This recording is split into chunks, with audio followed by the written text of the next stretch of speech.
അഴിമതി. മനുഷ്യരുടെ ക്ഷേമത്തിനായി ഉപയോഗിക്കുവാൻ നീക്കിവെക്കുന്ന വൻ തുകകൾ ഉന്നതന്മാർ മുതൽ താഴേക്കിടയിലുള്ളവർ വരെ നിരന്തരമായി തട്ടിയെടുക്കുന്നു.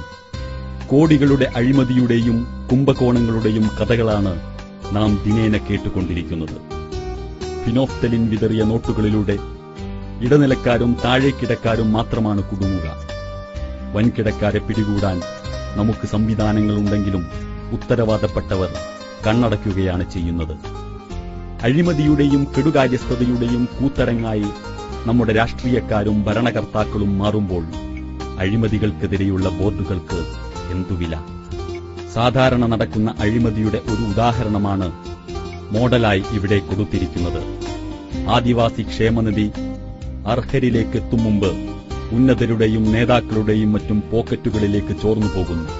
അവസാനം ഏതാനും നാണയത്തുട്ടുകളാണ് ആദിവാസി കോളനിയിൽ എത്തുന്നത്.